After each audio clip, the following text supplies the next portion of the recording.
تا مرد سخن نگفته باشد، عیب و هنرش نهفته باشد. انسان به فطرت خویش شریف و بزرگوار آفریده شده است و نباید انسانها دیگران را به چشم حقارت نگاه کنند و سزاوار نیست که کسی دیگری را به دیده حقارت بنگرد. به همین مناسبت حکایتی را از گلستان سعدی باب اول در سیرت پادشاهان انتخاب کردم که برای شما بخوانم و ببینیم که نتیجه و نظر سعدی درباره آن چه خواهد. ملک زاده ای را شنیدم که کوتاه بود و حقیر و دیگر برادران بلند و خوبروی. یعنی یک پادشاهی بود، فرزندی داشت که این پسر از لحاظ جسمانی قدش کوتاه بود و برادران دیگرش قد بلند بودند و اینا به چشم حقارت نگاه میکردند.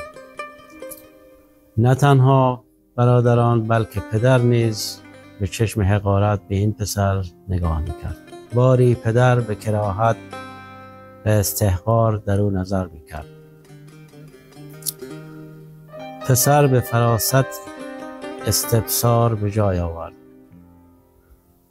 فراست یعنی اینجا هوشمندی. با استعداد و هوشمندی که داشت این معنی رو فهمیده بود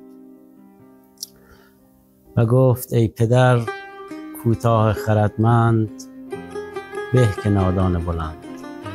به باباش گفت که اگرچه من قدم کوتاهه ولی آگاهی و استعداد من بهتر از آن کسانی است که قدش در حقیقت بلنده ولی نادان و ابله است. نه هر چه به قامت مهتر به قیمت بهتر.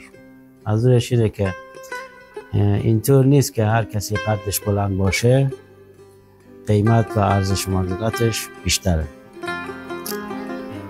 الشاة نظیفة و الفیل جیفة. یعنی گوسفند به اون جثه کوچیکی که داره هنگامی که ذبحش میکنن با اینکه جثه کوچیکی داره مفید و سودمند هست، ولی فیل با اون جثه بزرگ عظیمی که داره مرداری بیش نیست.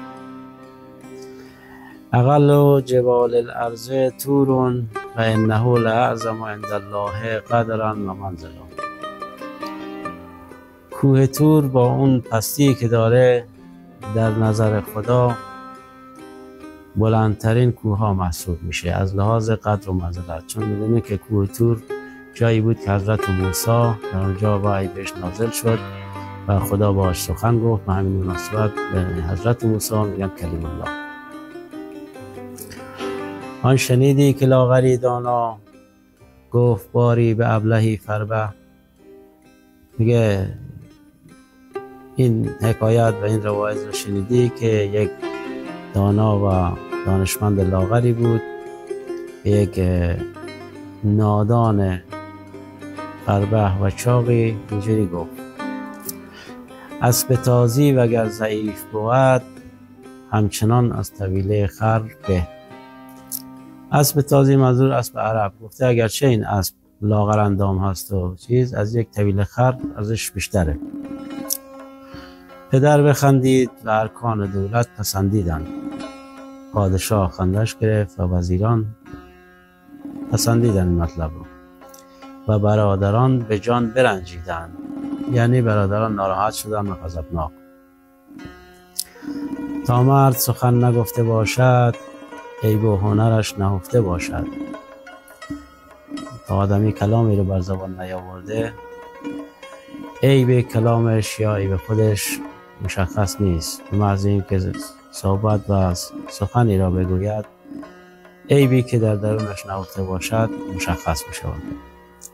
هر بیشه گمان مبر که خالی است شاید که پلنگ خفته باشد. شنیدم که ملک را در آن قرب دشمنی صعب روی نمود. میگه شنیدم که برای ملک یک جنگی از طرف دشمن خطرناک پیش آمد. چون لشکر از هر دو طرف روی در هم آوردند، این دو تا لشکر وقتی مقابل هم قرار گرفتند، اول کسی که به میدان در آمد این پسر بود. کدام پسر؟ همین پسری که قدش کوتاه بود. وقتی اومد تو میدان رجزخوانی کرد و گفت آن نه من باشم که روز جنگ بینی پشت من، یعنی من اون آدمی نیستم که در روز جنگ پشت به جنگ کنم و فرار رو برقرار ترجیح بدم. آن منم گر در میان خاک و خون بینی سری. اگر دیدی که در میان خاک و خون من کشته شدم و به خاک و خون خودم غلطیدم، این رواتر هست از این که من پشت به دشمن کنم. کان که جنگ آرد به خون خیش بازی می کند. آن کسی که در حال جنگ و نبرد هست در حقیقت با خون خودش بازی میکنه. روز میدان وان که بگریزد به خون لشکری. در روز جنگ و گرفتاری من نمانم که فرار کنم و لشکر من پشت سر من فرار کنه. این بگفت و بر سپاه دشمن زد. وقتی این رجزخوانی رو کرد حمله کرد به سپاه دشمن و تنی چند مردان کاری بینداخت. چند نفر از اون پهلوانان غیور دشمن رو در خاک خون آورد. چون پیش پدر آمد زمین خدمت ببوسید و گفت. موقعی که برگشت به خدمت پدر و پادشاه با احترام به پدرش گفت ای که شخص منت حقیر نمود، تا درشتی هنر نپنداری. ای کسی که ای پادشاه، ای سرورم که مثل من رو حقیر تصور کردی، درشتی هنر نیست. اسب لاغرمیان به کار آید روز میدان، نه گاو پرواری. در حقیقت اشاره داره که یک اسب لاغر بهتر از چندین گاو پرواری هستند که در میدان نبرد کارایی بیشتر دارند. آوردند که سپاه دشمن بسیار بود.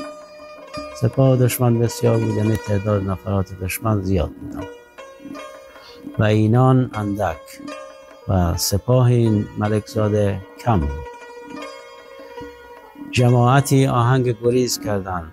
جماعتی از سپاه ملک زاده خواستند فرار کنند. یک عده‌ای می‌خواستند فرار کنند. پسر نعره زد. این ملک زاده نعره‌ای برکشید و گفت ای مردان بکوشید یا جامه زنان بپوشید.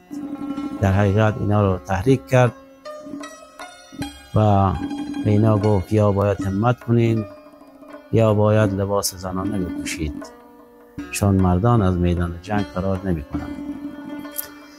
سواران را به گفتن او تهور زیادت گشت. وقتی که این مطلب رو گفت به سپاهش، اونا شجاعتشون زیاد شد و به یک بار حمله آوردند. به یک دفعه حمله کردند بر سپاه دشمن. شنیدم که هم در آن روز بر دشمن ظفر یافتند و وقتی که حمله کردند با شجاعت و بیباکی دشمن را شکست دادند و پیروز شدند. ملک سر و چشمش ببوسید. همین پسری که کوتاه قد بود و در اول به دیده حقارت نگاه کردن بر این پسر، ملک پادشاه سر و چشم این رو بوسه میداد و بهش احترام می‌داشت و در کنار گرفت و بغلش کرد و هر روز نظر بیش کرد تا ولیعهد خویش کرد و هر روز به دیده خوب نگاه میکرد تا اینکه این پسر رو ولیعهد خود و نایب خود قرار داد. برادران حسد بردند. برادران قد بلند حسادت کردند و زهر در طعامش ریختند. میخواستند به یک صورت این ملک زاده کوتاه رو از میان ببرند، برای همین زهر در غذاش ریختند. خواهر از غرفه بدید. خواهرشون این مطلب رو دید، دریچه برهم زد. دریچه یعنی پنجره کوچک. این پنجره رو محکم به هم زد. پسر دریافت. این پسر اول گفتیم که آگاهی و بصیرتی که داشت و فراستی که داشت، به فراست اینجا دریافت که توطئه‌ای در کاره. دست از طعام کشید، غذا نخورد و گفت محال است که هنرمندان بمیرند و بی هنران جای ایشان بگیرند. گفت محاله، هرگز هنرمندان نمیمیرند تا اینکه بی هنران خواسته باشند جای بی هنران رو بگیرند. کس نیاید به زیر سایه بوم، ور همای از جهان شود معدوم. بوم در اینجا به معنی پرنده است به اسم جغد که به عربی بوم اطلاق میشه. هما اینجا پرنده هست افسانه‌ای، پرنده افسانه‌ای هست که خوراک این هما استخوانه و خیلی نادر هست و میگن هر کس که زیر سایه این پرنده یعنی هما قرار بگیره خوشبخت و عاقبت به خیر میشه. کس نیاید به زیر سایه بوم، ور همای جهان شود معدوم. میگه هما این پرنده سعادت اگر از جهان به کلی از بین بره، جوغ چون یک حیوان شومی هست، هیچ کس در زیر سایه این جوغ قرار نمیگیره. پدر را از این حال آگاهی دادند. از کدام حال؟ از این حالی که برادران زر در طعامش ریختند. برادرانش را بخواند و گوشمالی به واجب بداد. همه برادران را احضار کرد و اونا را تنبیهشان کرد. پس هر یکی را از اطراف بلاد حصه معین کرد. برای هر یکی از این برادران از این سرزمین خودش قسمتی مشخص کرد و اونا رو فرستاد اونجا، مثلا به عنوان استاندار یا فرماندار، تا فتنه بنشست، تا اینکه این فتنه و توطئه از میان رفت و نزاع برخاست و این دعوا و درگیری تمام شد که 10 درویش در گلیمی بخسبند و 2 پادشاه در اقلیمی نگنجند. درویش در اینجا به افراد بی بضاعتی میگن که در حقیقت به خاطر اون فقری که در وجود خودشون احساس میکردن، فقر الله، در حقیقت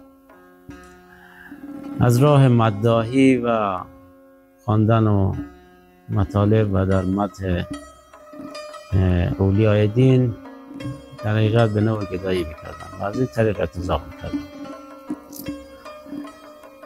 10 درویش در گلیمی بخسبند، یعنی در یک پتوی لحافی چیزی، این 10 تا درویش میتونن بخوابن و آرامش پیدا کنن و 2 پادشاه در اقلیمی نگنجند.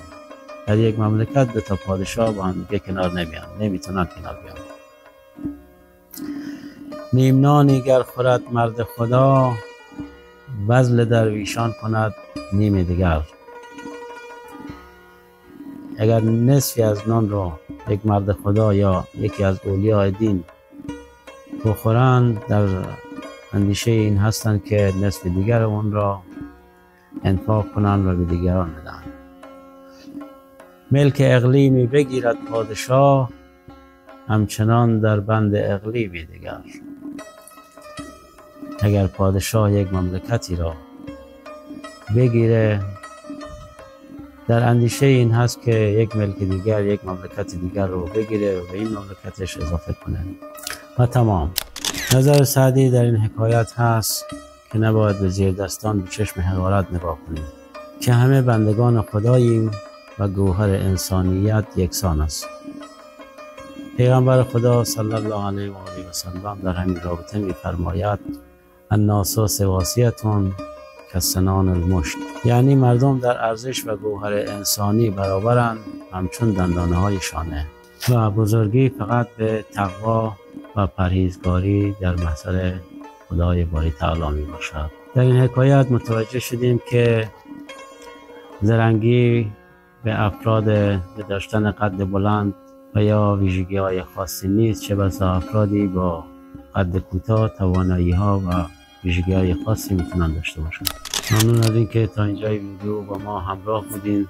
اگر از این داستان و حکایت گلستان سعدی خوشتان اومد، ما بنا داریم هر شب حکایتی رو برای شما بخونیم. پس به همین علت کانال ما را سابسکرایب کنید و لایک را بزنید. ممنون. خدا نگهدار.